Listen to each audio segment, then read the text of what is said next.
नमस्कार, ये है न्यूज लॉन्ड्री पॉडकास्ट और आप सुन रहे हैं एनएल चर्चा।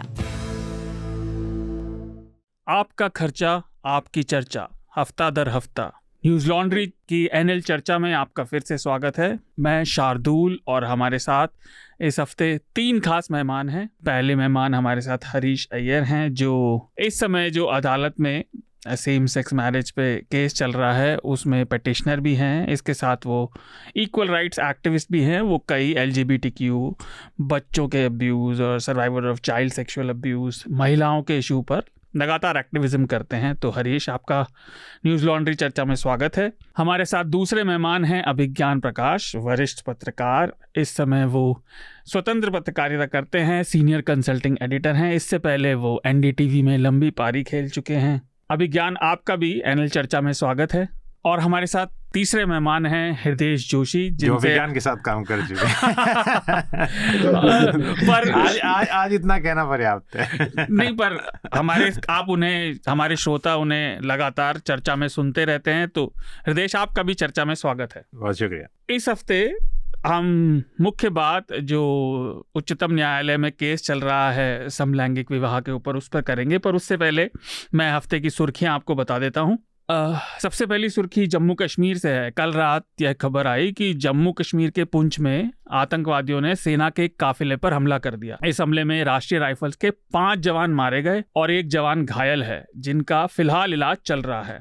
अभी इस मामले में और जानकारी आना बाकी है, लेकिन इतनी जानकारी जरूर आई कि हमले में सेना के ट्रक में आग लग गई थी, जिसकी चपेट में जवान आ गए।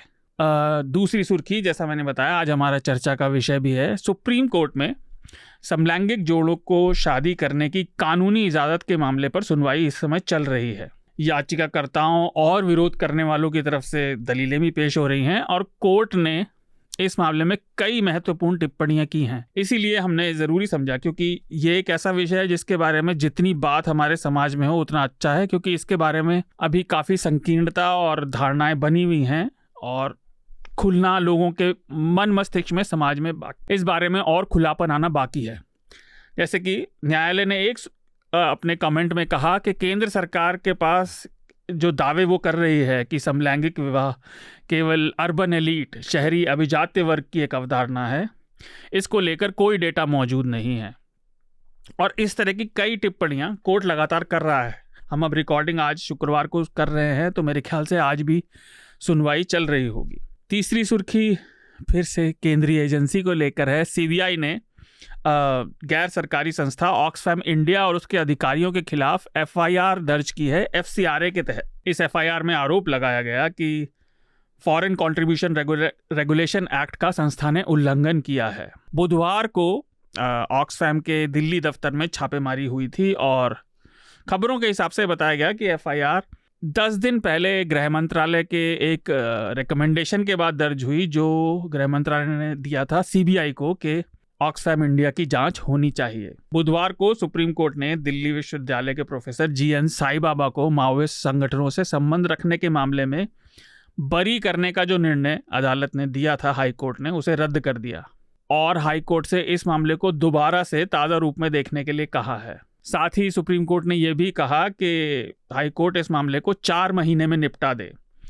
श्रोताओं की जानकारी के लिए बस मैं इतना बताना चाहूँगा, GN साई बाबा को इन आरोपों में मई 2014 में गिरफ्तार किया गया था और कई साल जेल में रहने के बाद पिछले साल अक्टूबर 2022 में उन्हें हाई कोर्ट ने बरी कर दिया था। उत्तर प्रदेश से फिर से अतीक अहमद से जुड़ी हुई एक और सुर्खी आई। पिछले हफ्ते उनके बेटे के बारे में थी। इस हफ्ते अतीक अहमद और उनके भाई की, जो पूर्व सांसद भी थे, अतीक अहमद पूर्व गैंगस्टर भी, पूर्व विधायक भी, उनके और उनके भाई की खुलेआम कैमरों पर मीडिया कर्मियों के सामने पुलिस के घेराबंदी में हत्या हो गई।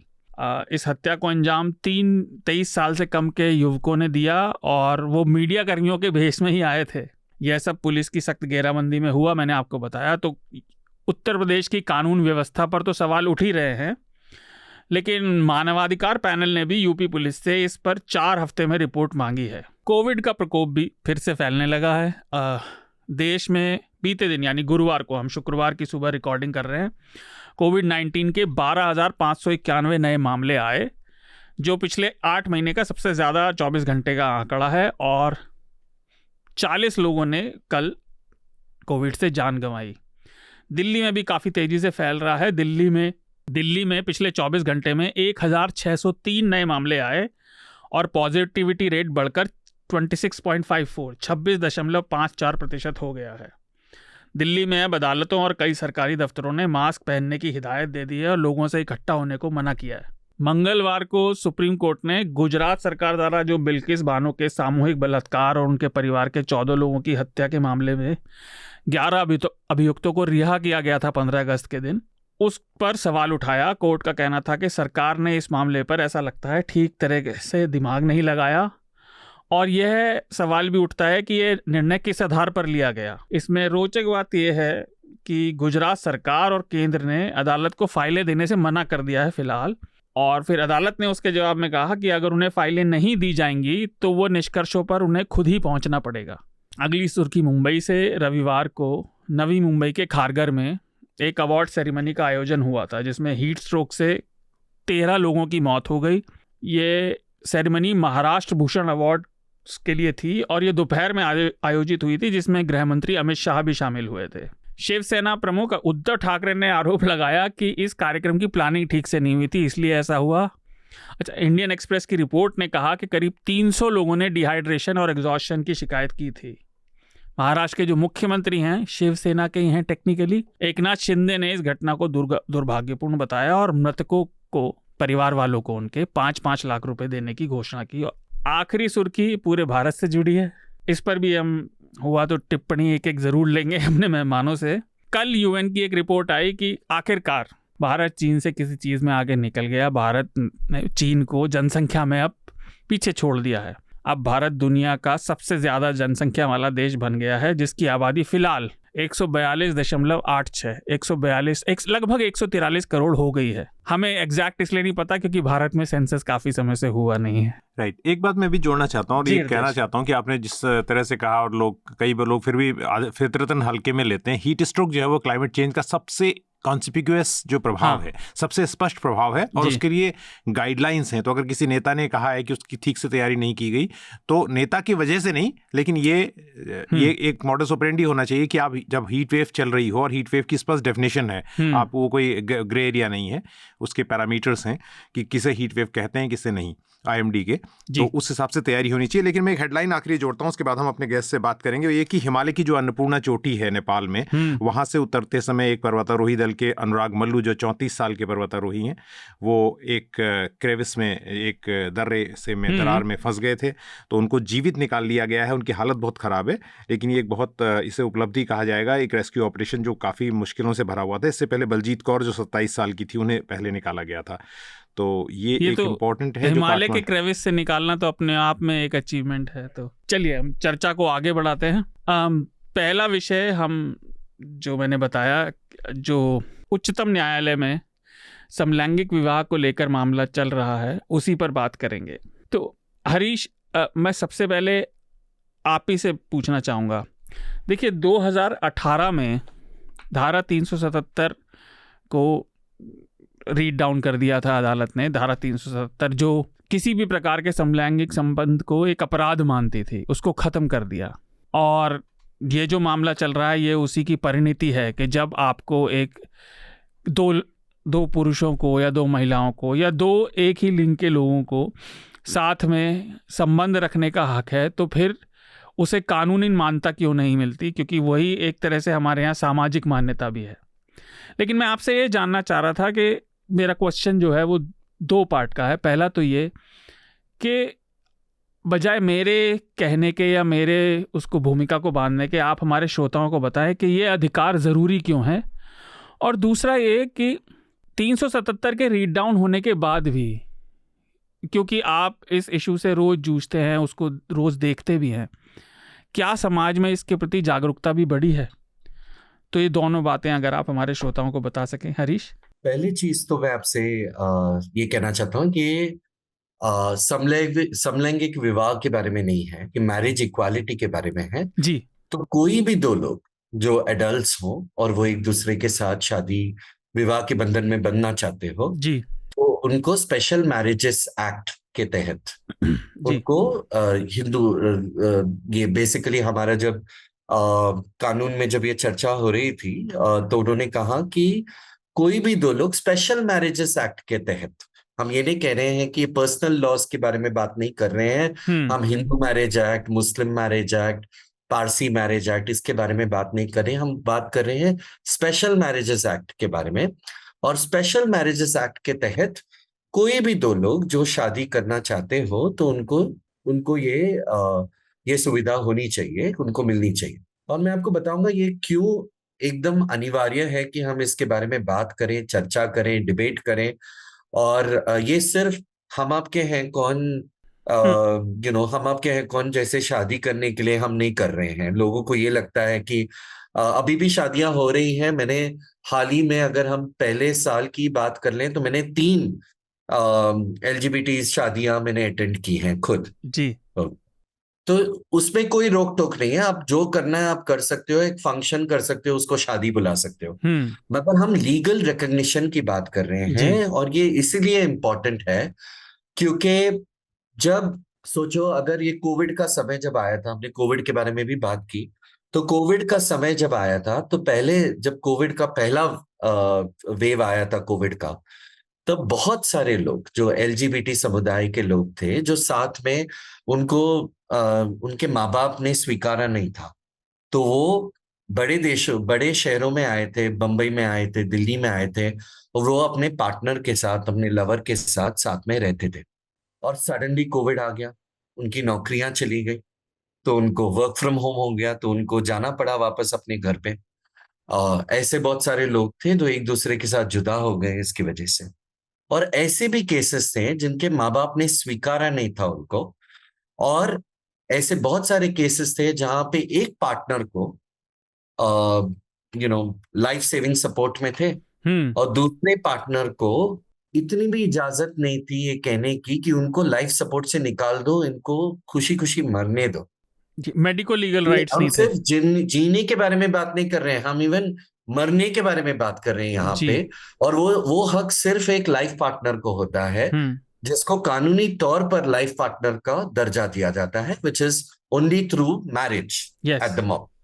तो इसलिए ये इम्पोर्टेंट है, ये है। फिर बाद में और भी बहुत सारे हक हैं जो जिससे हमें वंचित रखा गया है। जैसे कि हम बात करें इनहेरिटेंस की, अगर हम बात करें एडॉप्शन की, अगर हम बात करें होम लोन लेने की, अगर हम बात करें और भी बहुत सारे सुविधाएं, इंश्योरेंस हो, होम लोन हो, बैंक अकाउंट हम खोल सकते हैं।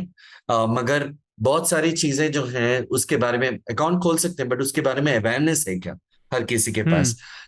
तो हम सिर्फ हम आपके हैं कौन जैसे शादी करने के लिए नहीं कर रहे हैं ये बस हमें मजा आ गया इसलिए हम शादी नहीं कर रहे हैं।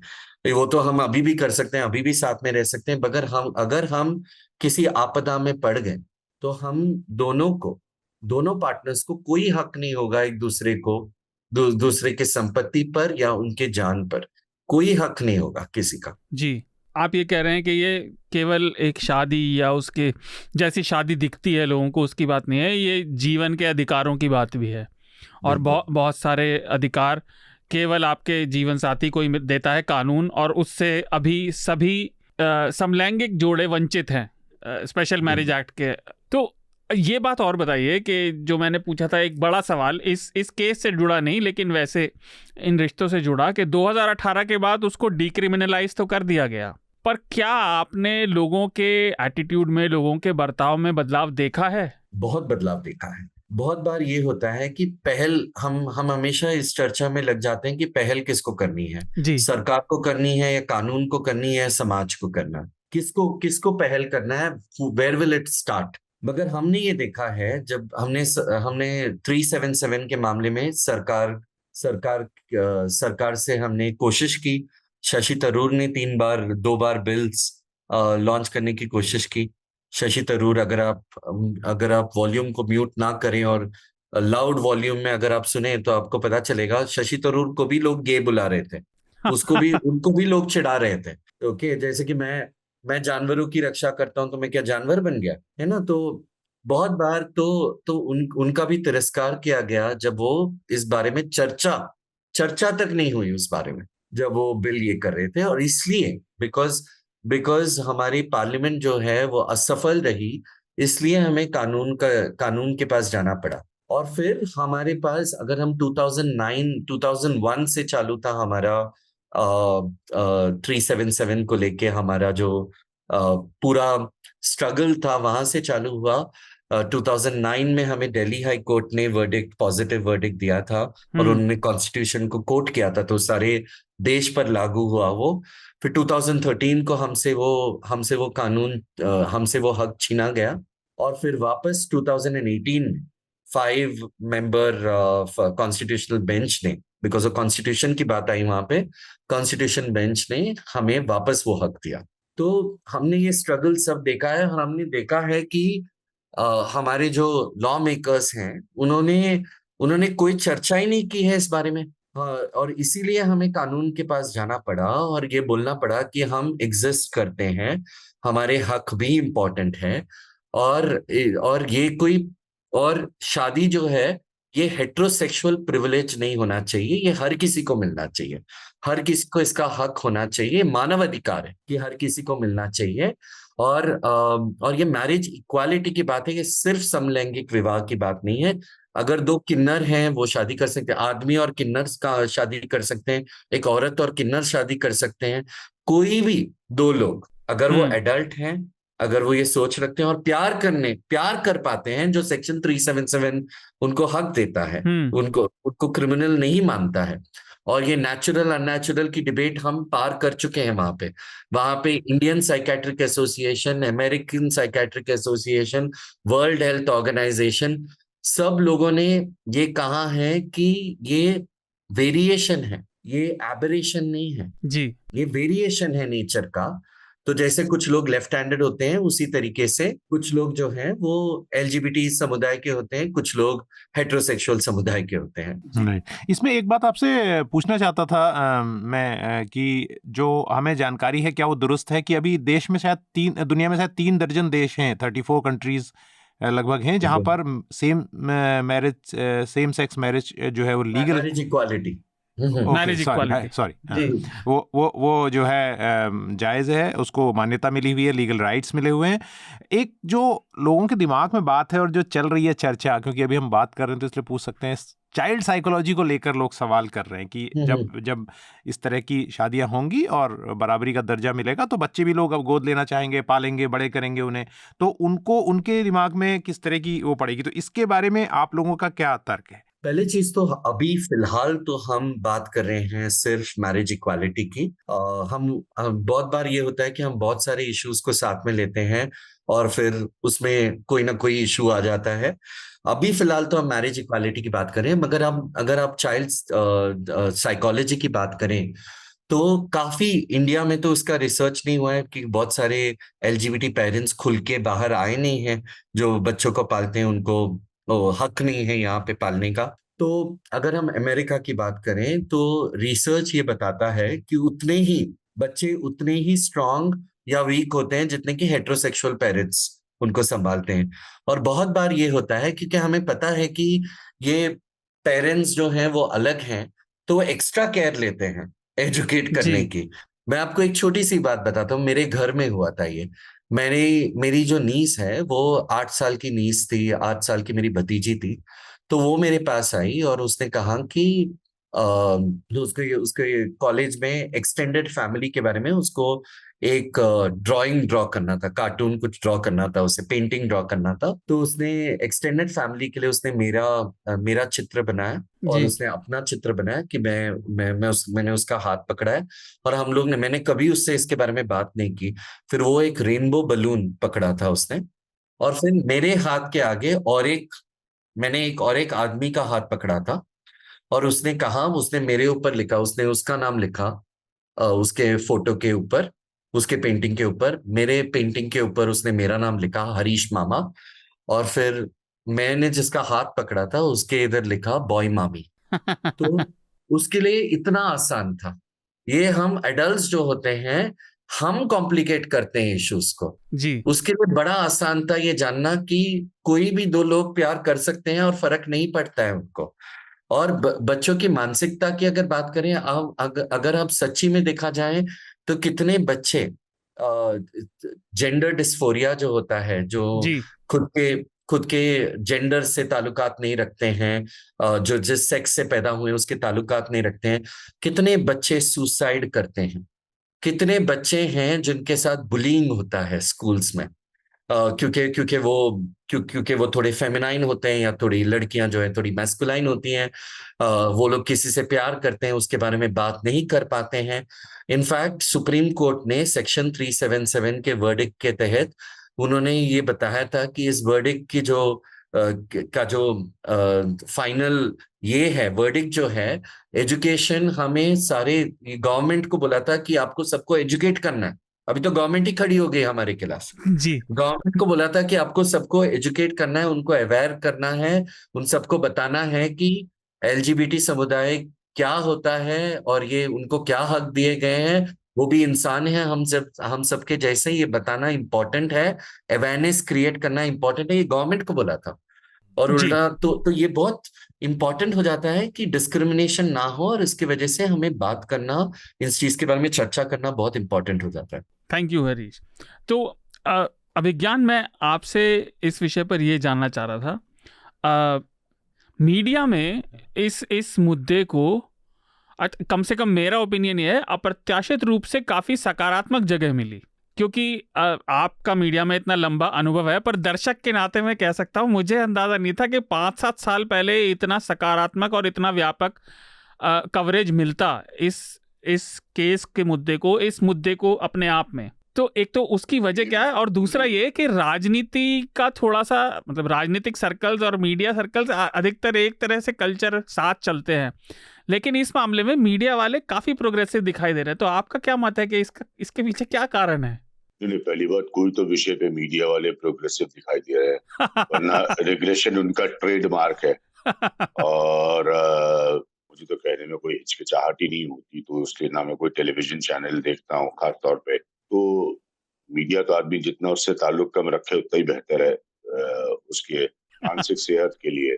लेकिन अगर इस विषय पर मीडिया ने कुछ कहा है तो अच्छा है, इसलिए क्योंकि एक रियलिटी, मैं इस विषय का विशेषज्ञ नहीं हूँ, बहुत गौर से उनको सुन रहा था, इसलिए ज्यादा इस पर टिप्पणी नहीं करूंगा, लेकिन ये तो सच है, ये सामाजिक सच है, और इसी वजह से मीडिया ने इसको ज्यादा जगह दी होगी कि बरसों से छुप कर ये समस्या चलती चली आ रही है। अंततः एक ऐसा समय आया कि जब लोगों ने, और मैं उन लोगों की बहुत इज्जत करता हूँ जिन्होंने इसको मुद्दा बनाया और अदालत तक लेकर गए, और अंत में अदालती लड़ाई लड़कर जो है उस पर देश की सर्वोच्च अदालत का फैसला आया। तो हाल में एक कार्यक्रम में मैं और मनोज थे, मेरे दोस्त वाजपेयी एक्टर, और उन्होंने एक फिल्म में काम किया अलीगढ़ करके, और उसका भी जिक्र है जब जी।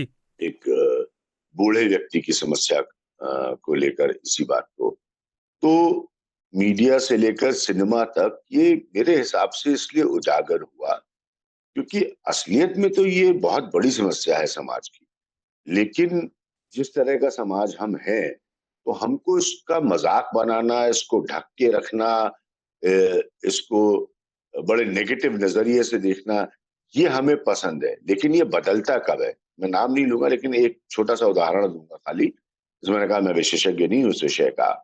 जब मजाक बनाने वाले माता पिता, उसी समाज का हिस्सा है ना वो, जब मजाक बनाने वाले माता पिता एक दिन इस सच्चाई से गुजरते हैं कि उनका ही बच्चा ऐसा है, ठीक है, और तब तो आप जानते हैं हिंदुस्तान में क्या होता है।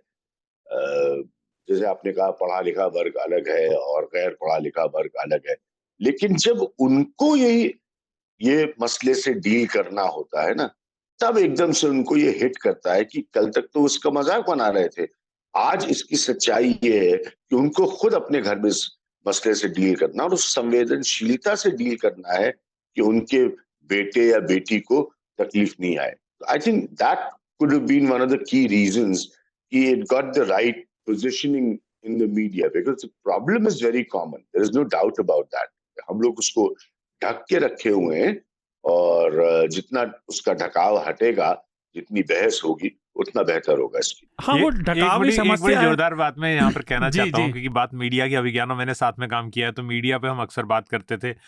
तो मीडिया का हाल ये हुआ है, ये इशू मीडिया पे डिस्कशन का नहीं है, पर इसी बहाने हमें कह देना चाहिए, क्योंकि इसमें कॉन्टेक्स्ट बहुत सेट है जिस तरह से, इसलिए एक सिल्वर लाइनिंग है कि कम से कम devil can also play some time good role. तो मैं ये कहना चाहता हूँ कि एक बार सूफी म्यूजिक पर मुझे एनडीटीवी पे आधे घंटे का एक स्पेशल शो करने के लिए सलीम किदवई साहब जो हैं, उनको मनाने में 2 महीने लग गए, बात करने के लिए, नॉट ऑन कैमरा, ईमेल पर, क्योंकि उन्हें ऐसा लगता था कि टेलीविजन वाला अगर या पत्रकार किसी चीज को टच करेगा तो नुकसान ही करेगा। अच्छा नहीं, तो इसलिए हम लोग साथ में कार्यक्रम करते थे, स्पेशल प्रोग्राम भी करते थे अभिज्ञान, तो हम उसमें भी अपनी और स्टोरी चलती थी। तो हम इस चीज को हम महसूस करते हैं कि, और इसलिए ये एक अच्छी बात है। और लेकिन मैं एक गेस्ट से अगर आपकी इजाजत हो तो एक सवाल हरीश जी से पूछ सकता हूं कि जो जिस तरह से मुख्य न्यायाधीश चीफ जस्टिस बोल रहे हैं, तो हरीश जी, उसमें कई लोगों ने एक सवाल उठाया, और मैं सफाई, क्योंकि लोगों तक और उनकी अंडरस्टैंडिंग साफ हो, इसलिए आपसे इसका पर कमेंट चाहता हूं। उनके विरोध में ये कहे गए तर्क कोर्ट में कि जो है ये जो, जब उन्होंने कहा ना कि मतलब जो आदमी का पुरुष होना या महिला होना केवल जेनिटल्स तक नहीं है, ज़्यादा कॉम्प्लिकेटेड है, तो उन्होंने कहा फिर तो महिला आरक्षण बिल और तमाम चीज़ों पर सवाल खड़े होने शुरू हो जाएंगे। तो आपको लगता है कि there may be a further step जहां पर हमें और चीज़ें को साफ करने की जरूरत होगी, वो कॉम्प्लिकेशंस को हमें स्वीकार करना चाहिए, पहले ही स्टेप पे नहीं दबाना चाहिए, मतलब इसमें आप क्या कहेंगे? बिल्कुल, पहले चीज तो हम सेक्स और जेंडर और सेक्सुअलिटी के बारे में हमने कोई एजुकेशन नहीं प्राप्त की है किसी ने भी। जो उन्होंने कहा, जो चीफ जस्टिस ऑफ इंडिया ने कहा है, उन्होंने सेक्स और जेंडर का जो ये है डिफरेंस है उसके बारे में कहा। सेक्स वो होता है जिसके साथ आप पैदा होते हो। आप लिंग के साथ पैदा हुए तो sex assigned at birth is male, आप योनि के साथ पैदा हुए तो आप sex assigned at birth is female. तो वो होता है जो लिंग के साथ पैदा हो। और तीसरा भी होता है जिसको हम इंटरसेक्स कहते हैं जी। हाँ, तो इंटरसेक्स वो होते हैं जो they are between male and female, where basically कभी कभी जेनाइटल्स उनके लिंग और योनि के बीच में होते हैं, कभी क्रोमोसोमल वेरिएशंस होते हैं, डिफरेंट काइंड्स ऑफ इंटरसेक्स होते हैं। तो सेक्स होता है पैरों के बीच में, जेंडर होता है कानों के बीच में, कि मैं क्या बतलाता हूं, मैं हूं। आप लोग, आप सब जो हैं, अभिज्ञान जी और आप सब जो हैं यहाँ पे, आप सिस जेंडर हो, यानी कि आप जो कहते हो और आपके नर्स ने जो कहा था जब आप पैदा हुए थे, और आप जो कहते हो, वो दोनों सेम है। नर्स ने कहा था मुबारक हो, लड़का हुआ है, क्योंकि उन्होंने लिंग देखा था, और आप बड़े होने के बाद भी कहते हो मैं लड़का हूं या मैं आदमी हूं। हम लड़के के रूप में आइडेंटिफाई करते हैं, ट्रांसजेंडर है।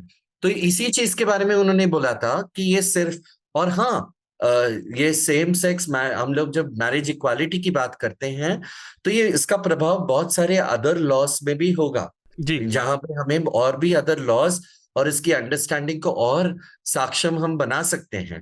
मगर शुरुआत, पहल तो हमें कहीं से करनी है, और ये मैरिज इक्वालिटी से पहल करेंगे उसकी। जी हृदय, मैं आपसे भी ये जानना चाह रहा था, जो मैंने अभिज्ञान से पूछा ना, उससे थोड़ा सा वेरिएशन कि मीडिया में तो चलिए हुआ, मैं ये जानता हूँ व्यक्तिगत तौर पे कि नेताओं को इस सच्चाई का पता बहुत अच्छे से है कि हमारे समाज में सभी तरह के गे कपल, चाहे वो मतलब लेस्बियंस हों या गेज हों, पुरुष या महिला समलैंगिक कपल, हमेशा से रहे हैं, है ना। और वैज्ञानिक तौर पर तो आप और हम जानते ही हैं कि वो और स्पीशीज में भी पाए जाते हैं। तब भी इसको एक्सेप्ट करने में नेता सबसे पीछे क्यों है? इसका कारण सिर्फ चुनावी तो नहीं हो सकता, आपको क्या लगता है? मैं बहुत स्पष्ट तौर से बोलता हूं, और बाद में आप बीप कर दीजिएगा अगर आपको लगता है वो भाषा नहीं जा सकती। मुझे लगता नहीं, उसे नहीं जाने का कोई वजह नहीं है। एक सोशलिस्ट लीडर हैं, सोशलिस्ट और कम्युनिस्ट जो हैं वो सबसे ज्यादा प्रोग्रेसिव माने जाते हैं। मैंने पार्लियामेंट में उनसे इस कार्यक्रम के दौरान, एनडीटीवी में ही था तब भी, मैं कुछ बाइट्स इकट्ठे करने के लिए कहा गया, तो ये सवाल पूछा। अच्छा। और वो कार में बैठे हुए थे अपनी कोहनी बाहर निकाल के, तो मैंने उनसे कहा कि सर इस पे आपका क्या कहना है। और ये सवाल एक बहुत ही प्रोग्रेसिव सवाल के बाद आया, जिसमें उसने खोल के बोला था, दूसरा विषय था। तो उन्होंने मेरे से कहा, 1 मिनट माइक नीचे करेंगे, ऑफ करना कैमरा। उसका बोला, यार ये लौंडेबाजी पे हमसे क्यों बात करवा रहे हो? अच्छा, राइट। तो दिस वाज हिज, उन्होंने अपने आप को सेट असाइड किया, दूर किया, और ये पूछा।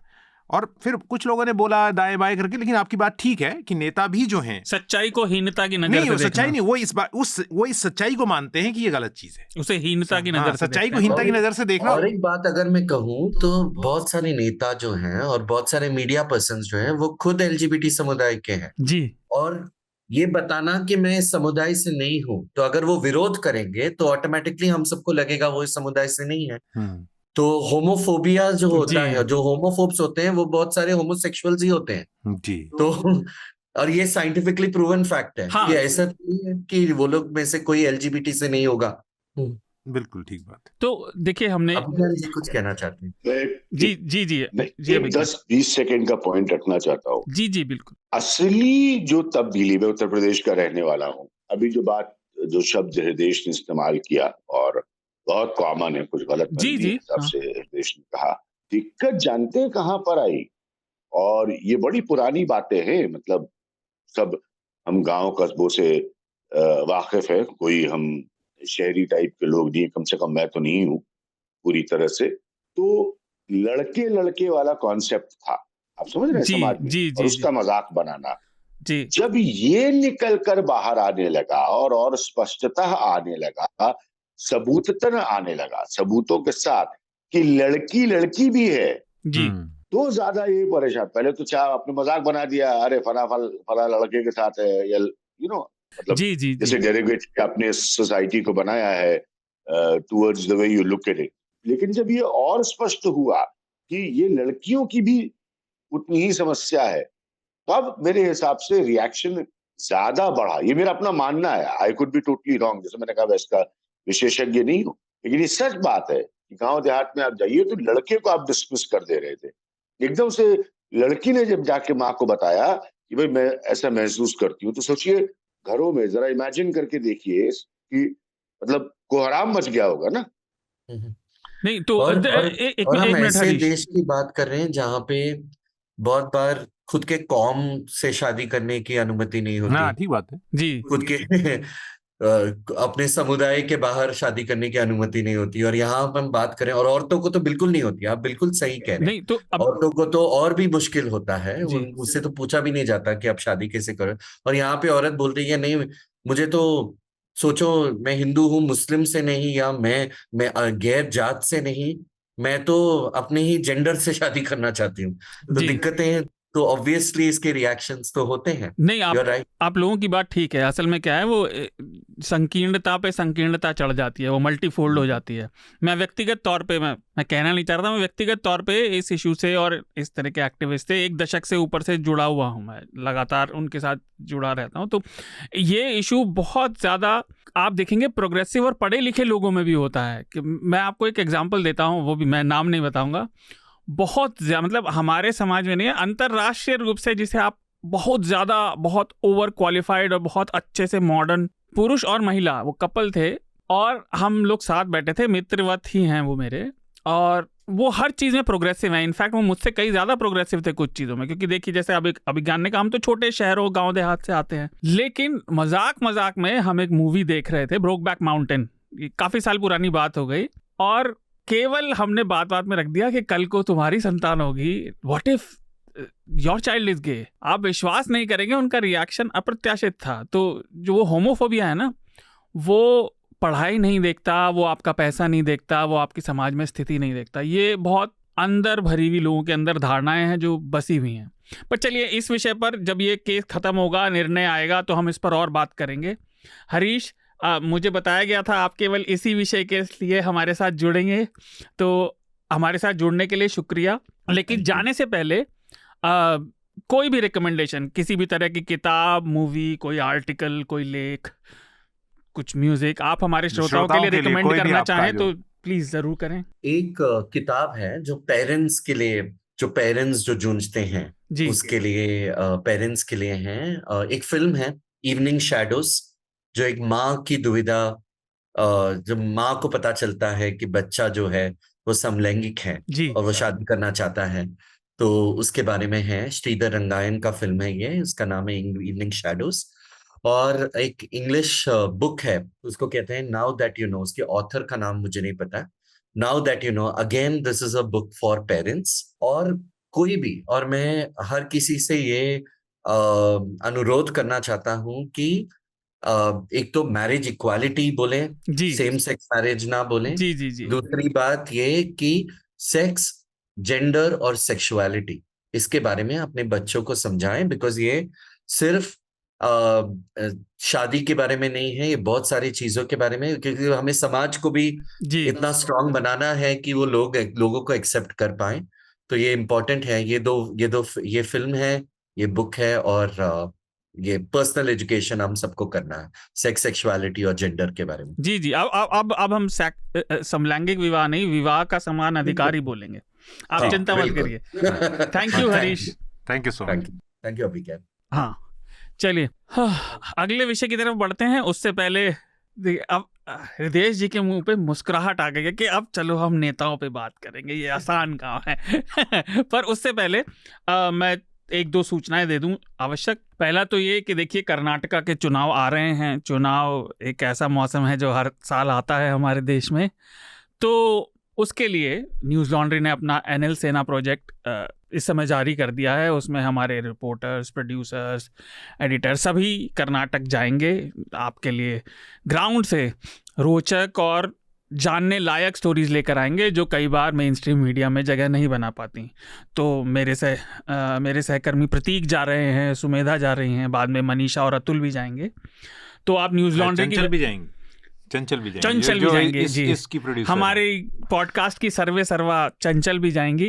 बट आप न्यूज़ लॉन्ड्री के वेबसाइट पर जाकर फ्रंट पेज पर आपको एनएल सेना प्रोजेक्ट दिखेगा। आप चाहे तो उसमें योगदान कर सकते हैं।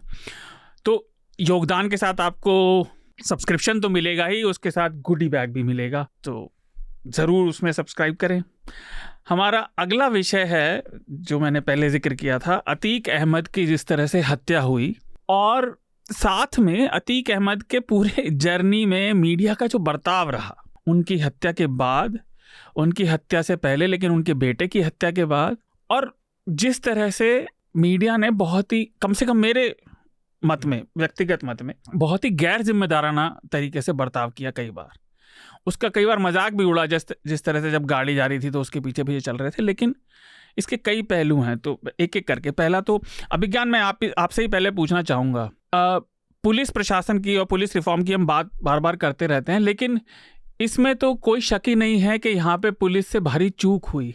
लेकिन उसके बावजूद पुलिस ने जिस तरह से एक तो गैर जिम्मेदाराना हरकत दिखाई है, उसके बाद नेताओं ने और मीडिया ने, एक तो इसको लेकर आपका क्या कहना है? दूसरा ये कि जो कयास लगाए जा रहे हैं तरह तरह के, या जिस तरह से रैशनलाइज किया जा रहा है, वो कितना सही है? पब्लिक में एक व्यू बनता है तो बात अलग है, लेकिन मीडिया भी व्यू बना रहा है, अरे गैंगस्टर था। हमने कई लोगों को देखा इस तरह से, क्या आपको गैंगस्टर के मरने से दुख हो रहा है? बात किसी के मरने से दुख होने की नहीं है, या तो कानून का राज है या नहीं है, डिबेट इस पर होनी चाहिए।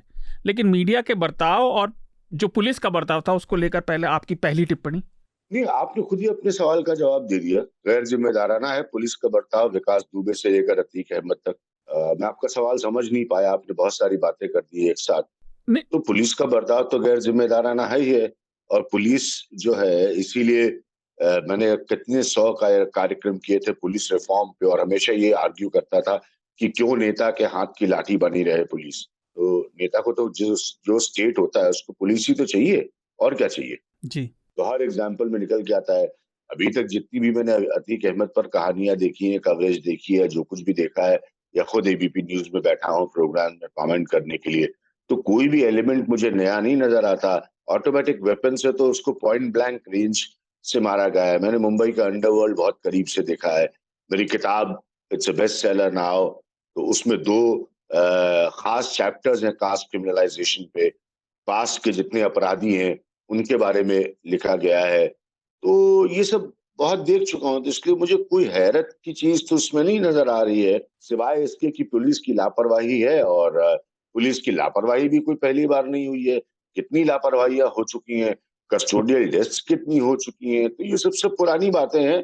अब असली सवाल पूछना अगर आप चाहते हैं तो आप पूछ सकते हैं। मैं इसको ऐसे, अभिज्ञान, क्या मैं इसको ऐसे पूछूं कि आप का जो अनुभव है राजनीतिक रिपोर्टिंग का, और ये अंडरवर्ल्ड को भी आपने मुंबई में रह के लंबे समय तक देखा, फिर किताब जो है हम चाहेंगे कि अपनी किताब का नाम भी आप बता दें अंत में जब प्रोग्राम के, ताकि वो रिकमेंडेशन में जाए कि लोग उसे पढ़ें। ये आपने कैसे सर, पहले राजनीति का अपराधीकरण था, फिर अपराधियों का राजनीतिकरण शुरू हुआ, इसके बारे में थोड़ा अगर दर्शकों को बताएं, और खासतौर यंग जो श्रोता हमारे अगर सुन रहे हों उनको पता चले पॉलिटिकल रिपोर्टिंग का अपना थोड़ा सा अनुभव कि कैसे यूपी इतना बड़ा गढ़ बन गया एक जमाने में। बहुत अच्छा विदेश, मतलब तो लोगों को बताने की जरूरत भी नहीं है। You always been such a wonderful journalist. तो दो चैप्टर्स हैं बल्कि मेरी किताब में। मेरी किताब का नाम है from Lucknow to Lutyens, the power and plight of UP, यानी यूपी की ताकत और उसकी कमजोरी। अतीक अहमद के किस्से से किताब का टाइटल साबित होता है ना। अब उसमें मैंने जिक्र किया है ददुआ का, निर्भय सिंह गुर्जर का, फूलन देवी का, ये इन लोगों की कहानियां लिखी गई हैं।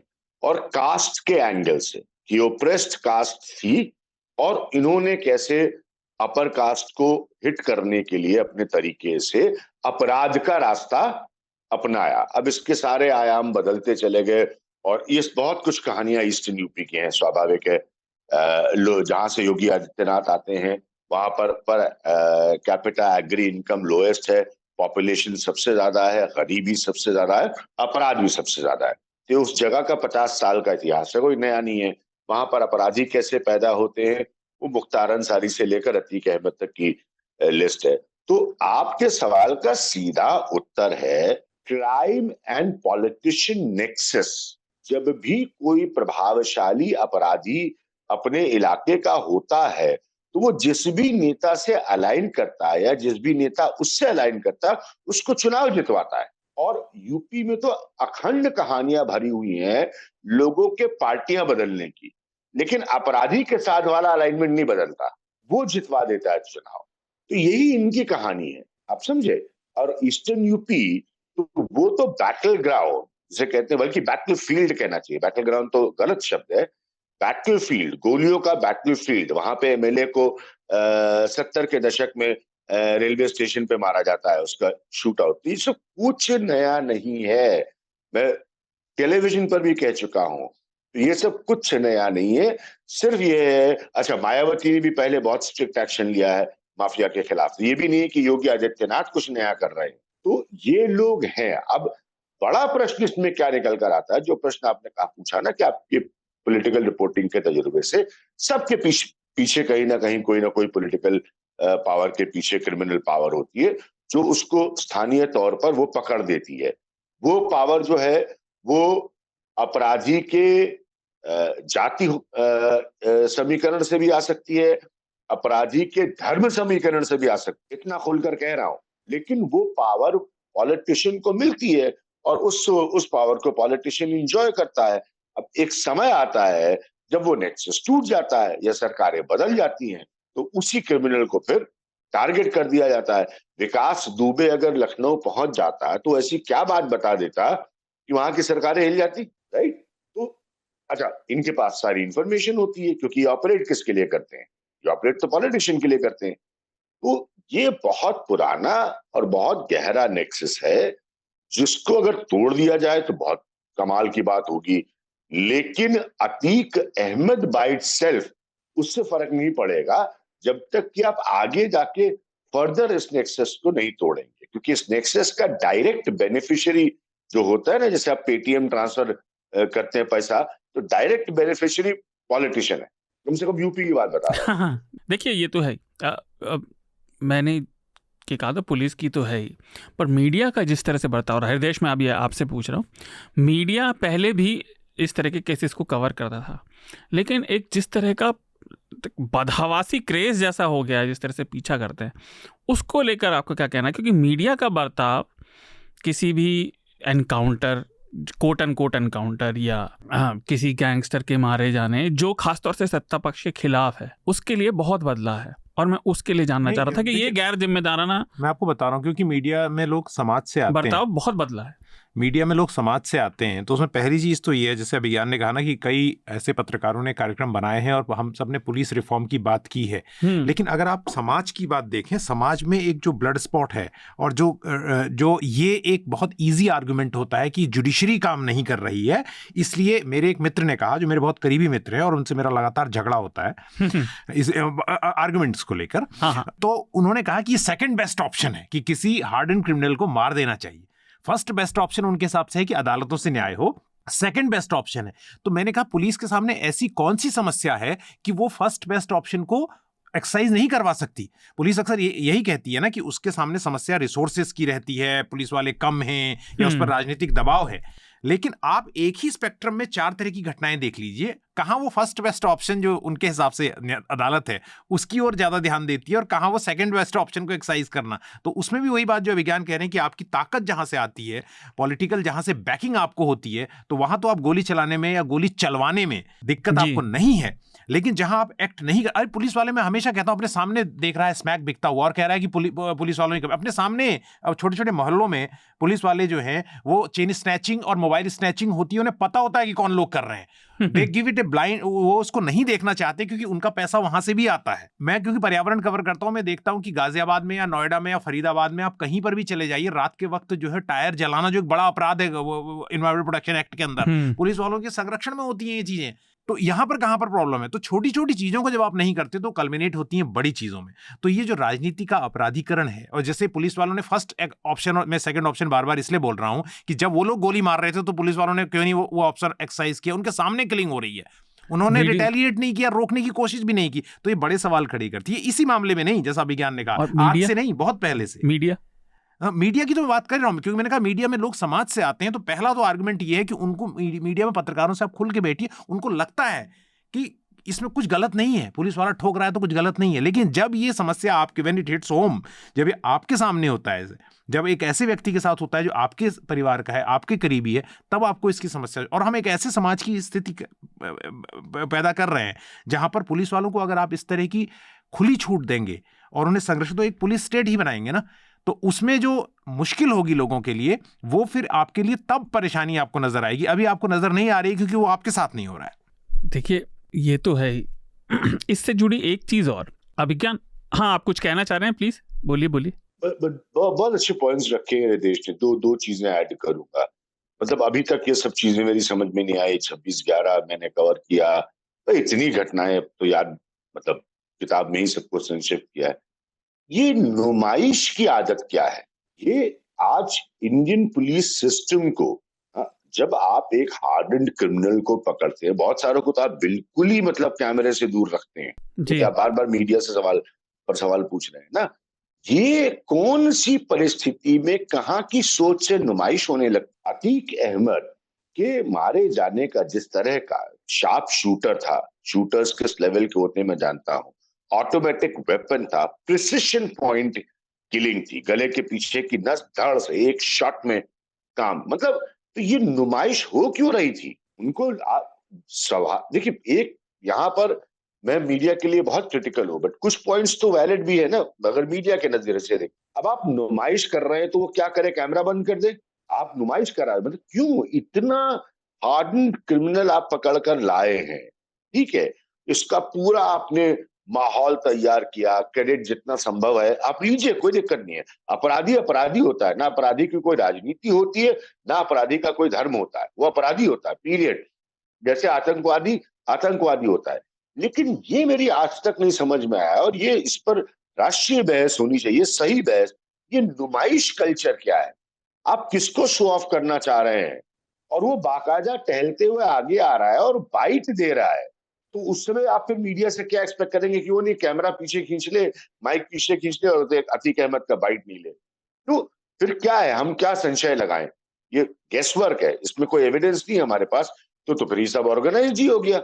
ये कल्चर की प्रॉब्लम है, और इसके लिए कौन आंसरेबल होगा? कहीं पे भी ये घटना होती है तो स्टेट आंसरेबल होगा। एक चीज और अभिज्ञान मैं आपसे पूछना चाह रहा था कि देखिए, जो जैसा आपने जिक्र भी किया कि योगी आदित्यनाथ अपनी इमेज बना रहे हैं हार्ड ऑन क्राइम, और इस तरह से जैसा आपने अभी उदाहरण दिया कि पहले मायावती जी ने भी किया था, तो लेकिन इसके साथ साथ भाजपा में भी कुछ अब लंबे समय से तगड़े गैंगस्टर भरे हुए हैं। सबसे ताज़ा उदाहरण जो अभी हाल ही में आया था वो बृजभूषण सिंह का आया था, जो रेसलिंग फेडरेशन वाले हैं, जिन पर इतने इल्जाम भी लगे थे, उनके खिलाफ धरना भी हुआ था, लेकिन वो अब स्टेज पर एक पहलवान को चाटा मार दिया था। हाँ। उसके बाद तो सब लोगों के बारे में बरसों से जानता हूँ, 2 दशकों से ज्यादा से जानता हूँ। तो किसी पॉलिटिकल पार्टी की लिस्ट आपराधिक छवि के पॉलिटिशियन के बगैर इनकम्प्लीट है। मैं ये पूछना चाह रहा था पॉलिटिकल पार्टी की तो ये छवि कहाँ तक सही बैठेगी इसके बाद, क्योंकि देखिए ये तो पुलिस ने भी नहीं किया ना एनकाउंटर, पुलिस की घेराबंदी में इसने गोली मार दी गई, और भाजपा में भी पिछले साल भर में कई केस आए हैं, जैसे मैंने बृजभूषण का बताया। तो इससे क्या छवि को चोट पहुंचेगा योगी आदित्यनाथ की, जो उनकी हार्ड ऑन क्राइम छवि है? आपको क्या लगता है?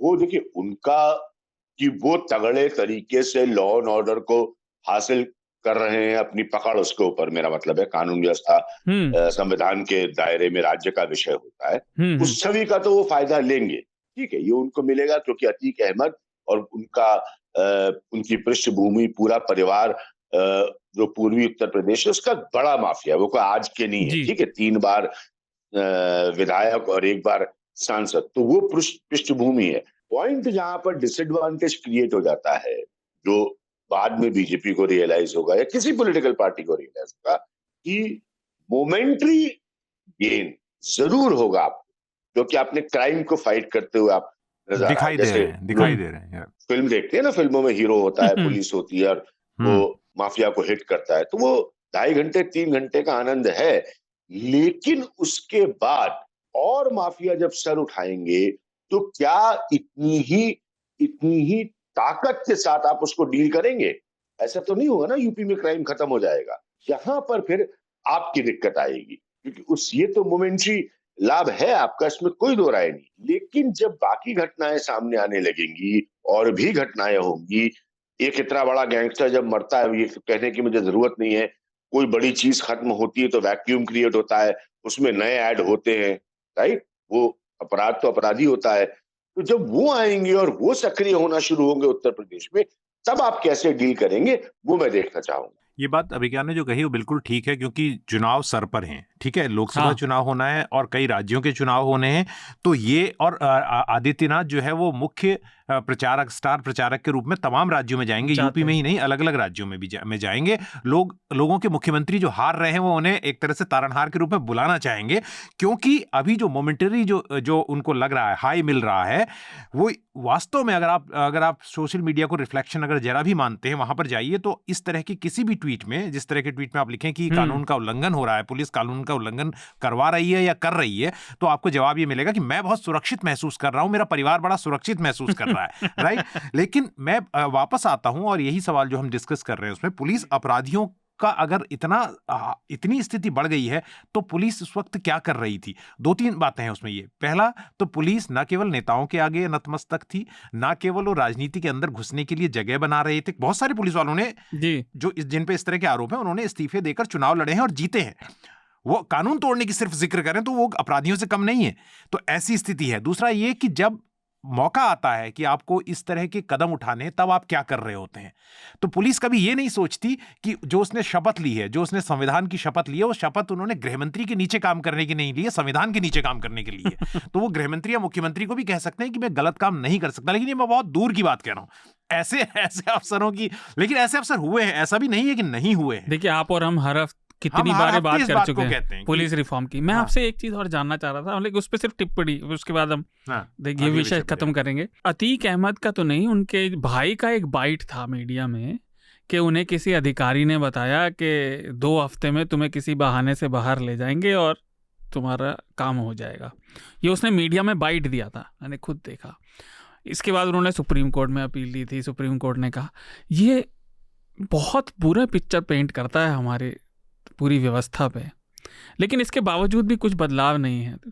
फिर बदलाव आएगा कब यार? लेकिन मैं एक रिटोरिकल क्वेश्चन पूछ रहा हूं, लेकिन क्या कहा जाए? आश्चर्यचकित क्यों हो रहे हैं? यहाँ पर हम अभिज्ञान भी बैठे हुए हैं। हमने 2024 के चुनाव 19 के चुनाव से पहले अभिज्ञान हमने ऑडियो रिकॉर्डिंग सुनी है, जिसमें पुलिस वाले, मैं नहीं कह रहा हूँ किसी नेता के कहने पे कह रहे हैं, वो धमका रहे हैं लोगों को, कह रहे हैं यार तुम तो फिट केस हो इनकाउंटर के लिए।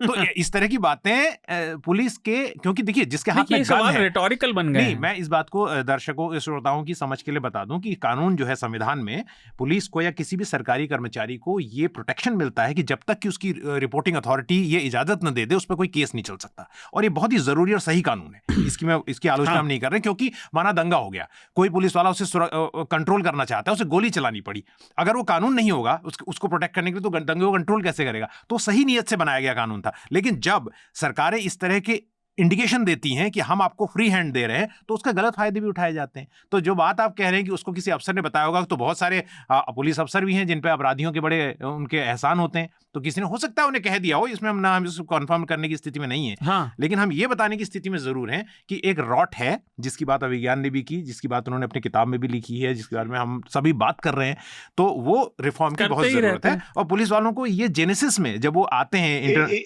एक पॉइंट यहाँ पर ऐड करना बहुत जरूरी है। जी अभिज्ञान, अब यही पे मैंने अभी टेलीविजन पे भी कहा, उनके चैनल पे भी एबीपी के कहा, क्योंकि जांच तो आजीवन चल सकती है, जांचें, कमीशन, मतलब ये तो oldest trick in the trade है, किसी मसले को डिले करने के लिए। हेडलाइन खत्म हो गई, मसला ठंडा हो गया। अब जो जांच है वो होनी चाहिए इस बात पर, और आराम से पुलिस कर सकती है। काउंटर इंटेलिजेंस के तमाम तरीके होते हैं। कौन था ये पुलिस वाला जिसने ये बात कही उसको, या वो झूठ बोल रहा था?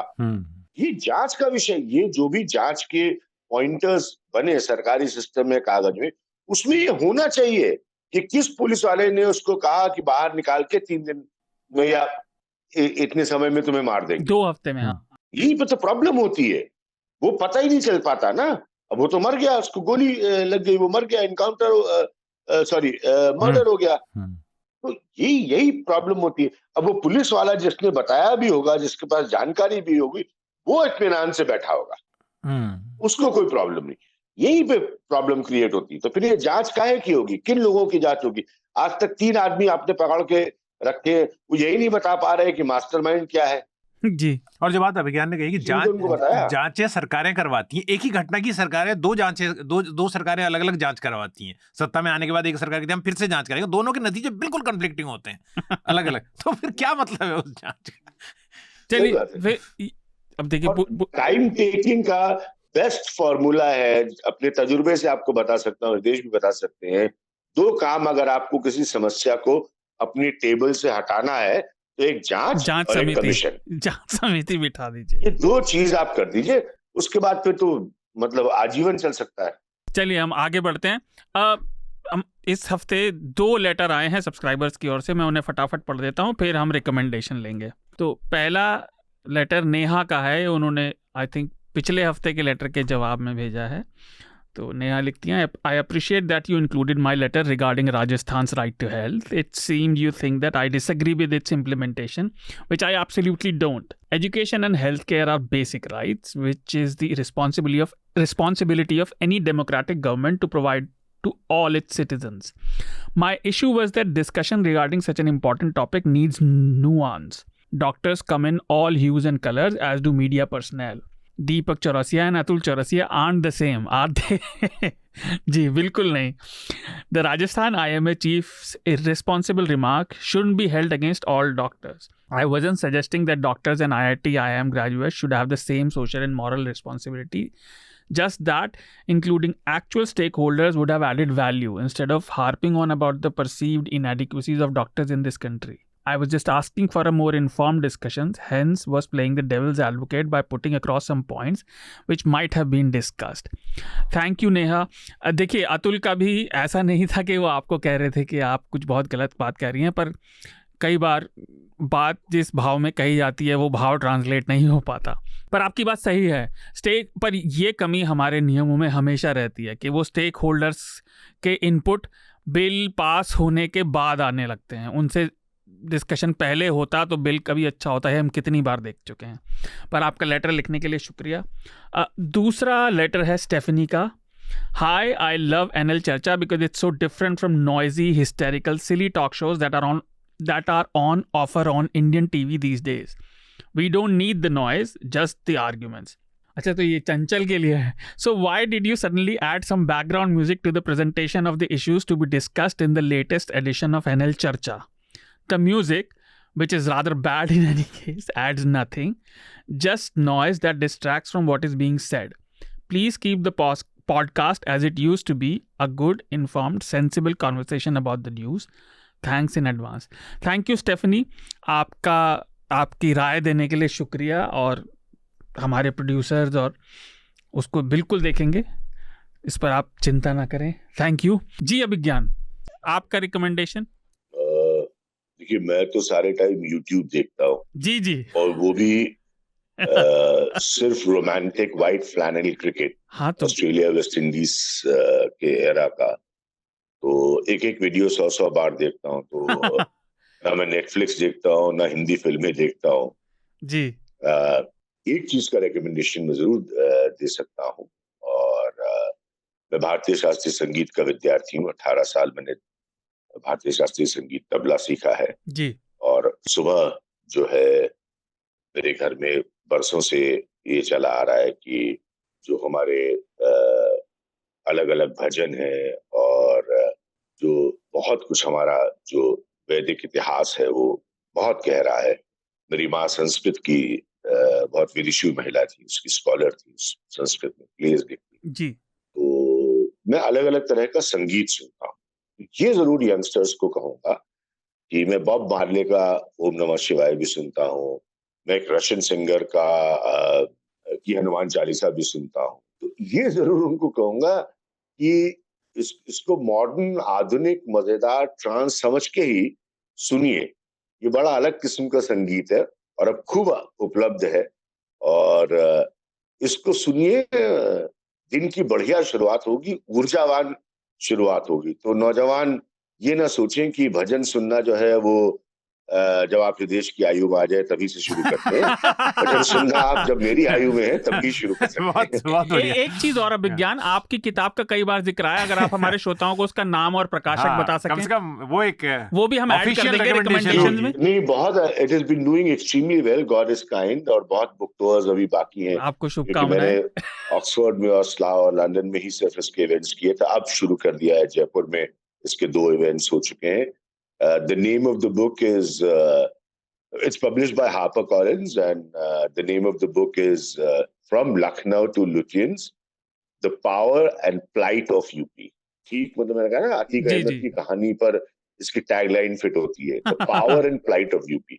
सारांश किताब का सिर्फ ये है, मेरे दिल का दर्द, कि जिस प्रदेश में इतनी राजनीतिक ताकत रही हो, 13 प्रधानमंत्री रहे हो, खाली उन्होंने अपने इलाकों को अगर डेवलप कर दिया होता तो ये तो किसी भी राज्य से आगे होता. लेकिन यूपी की समस्या अतीक अहमद की स्टोरी बताती है ना, इसी की वजह से ये इतना पिछड़ा हुआ है. तो सबसे ताकतवर स्टेट, और कौन नहीं है वहां से, लेकिन करने वाला कौन है? राजनीति करने वाले बड़े से बड़े नाम वहां से हैं. तो वही दर्द के साथ लिखी गई ये किताब है कि और उसको बहुत रिव्यूज में जब टॉप रिव्यूज मिले तो उसको कहा गया that it's a prescription on UP. और उसमें मैंने सारांश में कंक्लूजन में लिखा है कि आप क्या कर सकते हैं यूपी के साथ उसको बेहतर बनाने के लिए. मिनररी वो रिच है, मिनरल्स बहुत है. एग्रीकल्चर, खेती-बाड़ी में बहुत आगे जा सकता है उत्तर प्रदेश जी.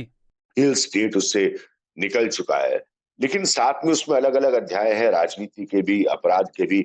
कास्ट पर 2 चैप्टर्स हैं. फ्रैंकली लिखा है मैंने जाति के बारे में कि उससे आज भी कोई समाज और पॉलिटिकल पार्टीज नहीं निकल पाई. तो वही दर्द है कि इतना ज्यादा ताकतवर स्टेट हर लिहाज से, तो सोचिए कि उसकी ग्रोथ का, उसकी तरक्की का पैमाना क्या होना चाहिए था. लेकिन उसकी तरक्की का पैमाना ये है कि वहां तो 1.5 रात में सरकारें गिर जाती. 90 के दशक का उसका इतिहास ऐसा है तो लोग वहां पे सिवाय राजनीति के कुछ सोच ही नहीं पाते. तो पहला एजेंडा वो होता है. मुझे बड़ा अच्छा लगा, एक लास्ट लाइन है, अगर ऐसा होता, और बहुत ही अच्छी बात मुझे लगी, मैं प्राइम मिनिस्टर की तारीफ में कहूंगा कि अभी वो इन्वेस्टर समिट में गए थे, वहां पर बड़े दुनिया भर के उद्योगपति थे. मुंबई में इतना बड़ा उत्तर भारतीय वर्ग बसता है.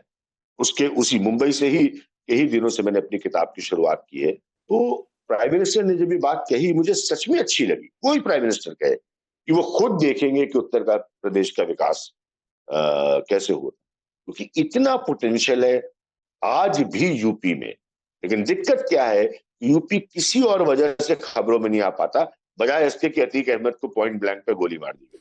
चलिए जी, थैंक यू विज्ञान हमसे जुड़ने के लिए। Thank you and lovely to see your देश। God bless you. Thank you. और आपकी किताब हमें पूरा विश्वास है कि दर्शक जरूर खरीदेंगे और पढ़ेंगे। हम उसका लिंक देंगे डिस्क्रिप्शन बॉक्स में, रिकमेंडेशन, और उसके बाद धन्यवाद विज्ञान। हृदेश आपका रिकमेंडेशन? मेरा रिकमेंडेशन जो है वो एक जो पुस्तक है डॉक्टर सुरेश पंत ने अभी लिखी है, क्योंकि जो पत्रकार जब हिंदी लिखते हैं वो एक भाषाविद हैं, तो शब्दों के साथ ये पेंगुइन ने प्रकाशित की है। तो उन्होंने छोटी छोटी गलतियां जो लिखने में करते हैं, तो मेरे हिसाब से कम एक ऐसी गाइड बुक की तरह वो साथ में रहेगी। और उनका ट्विटर हैंडल भी है जो डॉक्टर सुरेश पंत का, वो भी अगर फॉलो कर सकें पत्रकार, तो वो बहुत ज़रूरी है एक बेहतर लेखन के लिए, खासतौर से पत्रकारिता और टीवी में जब जो पट्टियां जिसे कहते हैं ना लिखी हुई आती, इन्फॉर्मेशन सुपर्स आते हैं, उसमें भी वो साफ झलकती हैं। तो वो छोटी छोटी गलतियों को उन्होंने बहुत आसान तरीके से समझाया है। तो ये किताब का भी हम लिंक शेयर करेंगे, तो लोग चाहें तो इसे पढ़ सकते हैं। पर आप किसी एक टिप्पणी की बात कर रहे थे, अभिज्ञान जल्दी में थे, वो निकल गए। अगर आपको याद हो कि वो क्या? नहीं, मुझे याद है, बट ठीक है, मैं ये कह रहा था कि भारत चीन से आगे जनसंख्या में निकल गया। और मैं देखिए, आपको भी उसका अनुभव है मीडिया को देखने का, और मैं क्योंकि न्यूज़ जंकी रहा हूँ हमेशा से, तो मुझे भी है। कुछ साल पहले ये था कि हर कोई, चाहे वो प्रशासन में हो, चाहे मीडिया में हो, चाहे कोई कमेंटरी करता हो, कुछ भी, कि जनसंख्या बहुत है, कम होनी चाहिए। लेकिन आज उसे डेमोग्राफिक डिविडेंड बताया जा रहा है। एक तो ये चेंज बड़ा आश्चर्यचकित है कि जितनी तेजी से आया। दूसरा, क्या ये सही में अच्छी बात है? हालांकि देखिए, रिसोर्सेज की मैं तो सिर्फ उसको इससे नज़र से देखूंगा, एनवायरनमेंट और क्लाइमेट चेंज और सस्टेनेबिलिटी की नज़र से। रिसोर्सेज के हिसाब से डेमोग्राफिक डिविडेंड की बात को आप नकार नहीं सकते, लेकिन सिर्फ ये कहना कि एक कमरे में 20 लोग हैं और डेमोग्राफिक डिविडेंड है, ये बहुत, जब तक कि रिसोर्सेज का इक्विटेबल डिस्ट्रीब्यूशन ना हो, जब तक कि रिसोर्सेज का बंटवारा इस तरह से ना हो और लोग इस तरह से विचलित ना हो कि अगर आप मिड डे मील स्कीम चलाते हैं तो वो रिसोर्सेज की बर्बादी है, लेकिन अगर एक घर में 5 कार हैं तो वो प्रोग्रेस की निशानी है। जब तक हम इस बदलाव की, हम समावेशी विकास की इस परिभाषा को नहीं समझेंगे, कोई भी डेमोग्राफिक डिविडेंड काम नहीं कर सकता। दूसरा, भारत की आबादी 2060 तक बढ़ेगी, चाइना की आबादी स्थिर होकर अब गिर रही है, उसके बाद भारत की आबादी भी गिरेगी यूएन के हिसाब से। भारत में एक लाइन में कहना चाहता हूं, समय की कमी है मुझे मालूम है, नहीं, लेकिन एक लाइन में कहना चाहता हूं, भारत में आबादी बढ़ रही है पर आबादी बढ़ने की रफ्तार कम हो रही है। राइट। और जो लोग, क्योंकि हमें कहना न्यूज लॉन्ड्री का जो मिजाज है जो बहुत जरूरी है, भारत में हर धर्म के लोगों की आबादी के बढ़ने की रफ्तार कम हो रही है। आबादी है तो मुस्लिम्स में भी आबादी बढ़ने का ग्राफ की रफ्तार का ग्राफ नीचे आ रहा है। सरकार की रिपोर्ट आई थी, जो लोग इस तरह का झूठा प्रचार अगर करना चाहते हैं किसी एक और आपसे बेहतर जो है, क्योंकि आप कई बार बोल भी चुके हैं इस विषय पे, तो उनको ये समझना चाहिए कि आबादी बढ़ने की रफ्तार मुस्लिम्स में भी कम हो रही है। तो ये दोष देना किसी को किसी एक धर्म की वजह से आबादी बढ़ रही है, शिक्षा का मामला है, ये तो प्रोपेगेंडा है। मैं ये जरूर कहना चाह रहा था और इस बात को भी उठाना चाह रहा था। आप अगर इस पर कुछ कहना चाहें मेरे बात तो जरूर कहिए, फिर हम चर्चा को खत्म करेंगे। डेमोग्राफिक डिविडेंड की तो सब बात कर रहे हैं, लेकिन ये डेमोग्राफिक डिविडेंड अभिशाप बन जाएगा अगर यंग जनसंख्या के पास काम नहीं होगा। चुका है, कई मामलों में तो बन चुका है, लेकिन आने वाले समय में तो इस बड़ी भयावह हो जाएगी, क्योंकि अभी तो यंग जनसंख्या ही बढ़ती रहेगी ना 2060 तक। 2060 इतना पास भी नहीं है, 2023 चल रहा है, अभी 37 साल हैं करीब। और ये हम पिछले 20 साल से सुन रहे हैं कि हम सबसे यंग देश हैं, तो हमेशा तो यंग नहीं रह सकते। आप देखिए, शिक्षा में अपॉर्चुनिटी कम हो रही है, अवसर है ना, काम की अपॉर्चुनिटी कम होती जा रही है, बेरोजगारी के हम कितनी बार बात कर चुके हैं, बढ़ ही रही है। मुझे तो ये डर लग रहा है सुन के, और मैं आश्चर्यचकित हूं कि लोग खुशी मना रहे हैं हम चीन से आगे निकल गए। मुझे ये चीज समझ नहीं आती, बड़ी विडंबना जैसी लगती है। आप अगर कुछ कहना चाहें तो। उत्तर प्रदेश की आबादी हम यूरोप के 3 देशों को भी जोड़ दें तो उससे भी ज्यादा है। तो ऐसे डेमोग्राफिक डिविडेंड का ब्राजील के बराबर है। ब्राजील साइज में भारत से बड़ा है, बताइए। तो खैर, उम्मीद है कि देश में कुछ होगा जिससे लोगों को काम भी मिलेगा कुछ करने को। मेरे भी 2, आपने एक ही रिकमेंडेशन दिया इस बार, तो मैं 2 दे देता, क्योंकि मैं इतना पढ़ता नहीं हूं तो आप और ना पढ़ें। तो चलिए मैं आपको 2 रिकमेंडेशन देता हूं। पहला तो जो मैंने पहले रिकमेंड किया था 2 हफ्ते पहले, उसका अगला एपिसोड आ चुका है, लेट्स टॉक अबाउट बीजेपी का। तीसरा एपिसोड हमने कल रिलीज़ किया उस पॉडकास्ट का, तो वो ज़रूर सुनिए। भाजपा का शुरू से मॉडर्न इरा तक 4 एपिसोड में अन्विति और आदित्य जो उसके प्रोड्यूसर हैं, दोनों ने बनाया है, तो सुनिए, अपने विचार भेजिए। और दूसरा मेरा रिकमेंडेशन है DW की एक डॉक्यूमेंट्री, वो आपको शायद यूट्यूब पर भी मिल जाएगी। इसका नाम है rich and poor, inequality in Namibia.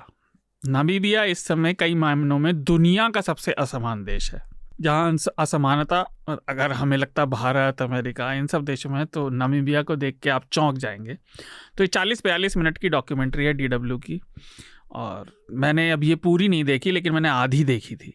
कई चीज़ें दहला देने वाली हैं, तो ज़रूर देखिए दुनिया में क्या चल रहा है, और जनसंख्या के मामले में भी, क्योंकि अफ्रीका की जनसंख्या बहुत तेज़ी से बढ़ रही है। आने वाले समय में अफ्रीकन देश ही शायद भारत और चीन के बाद सबसे ज़्यादा, आई थिंक इवेंचुअली तो चीन से भी आगे निकल जाएंगे, पर हमें ध्यान रखना चाहिए, वहाँ अभी विकासशीलता धीरे धीरे बढ़ रही है। तो ये 2 मेरे रिकमेंडेशन है।